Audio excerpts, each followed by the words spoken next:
scary in the delivery room, and she had different shades of color, and we never heard her cry, we never heard her cry, we never heard her breathe. They rushed her out.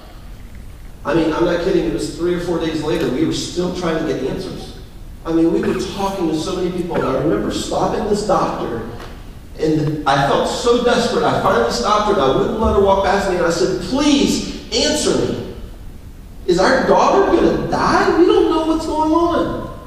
Now, later we would learn that the hospital took great care of Reagan. They took great care of her. But you know what it's like when you're not getting answers, and we don't know whose fault it is, or maybe it's just the circumstances. Maybe it's nobody's fault. But I had grown so desperate, and this woman, God bless this woman, I could not understand her English, this doctor. And so I went to the nurse that had just been with Reagan, and I just stopped her and I said, I want answers. I want somebody in this hospital to tell me if my daughter's going to live or die. And she took us immediately, and we got some doctors around us, and we started getting answers. And within a few days, we were actually home with her, and she was breathing fine. You ever cried out from your soul for something that you're desperate for? An answer, help, a person?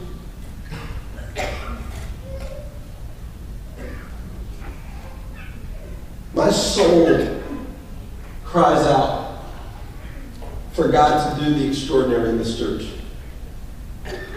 There are times where it comes out of me as just a simple prayer.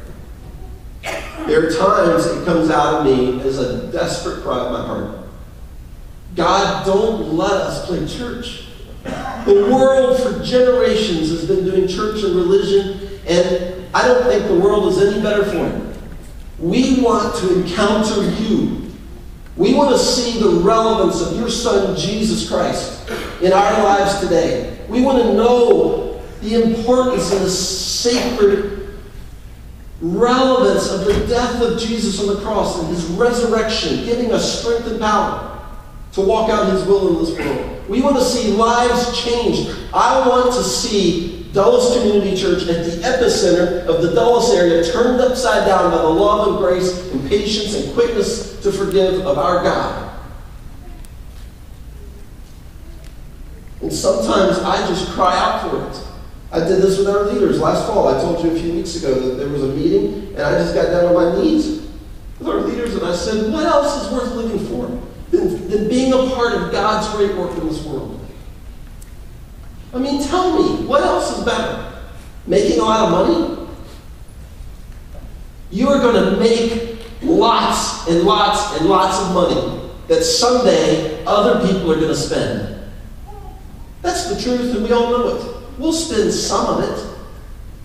We'll spend some of it before we're laying in a bed and have no idea where we are. And then other people will start spending it. Money's important. We talked about that a few weeks ago. God blesses us with homes, with possessions that are blessings to us. In some cases, we see in Scripture that God makes people filthy rich. It's his sovereignty to bless someone so much. There's nothing wrong with it until it gets in the way of the will and work and passion of God in this world.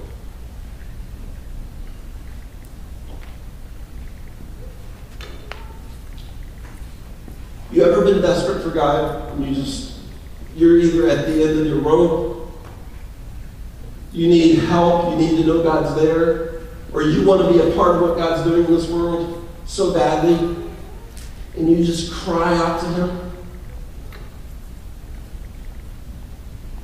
In my spiritual growth lab on Wednesday night, I teach one that's on Wednesday night. I read from this story in Exodus, the early pages of Exodus, where the Israelites were enslaved in Egypt. I want to read just a couple verses from this story. What begins a pattern throughout Scripture of God's people crying out to God for various reasons. Some in desperation, some because they want to be used by God. They don't want to just play church anymore. They want to see God use them in ways that change lives.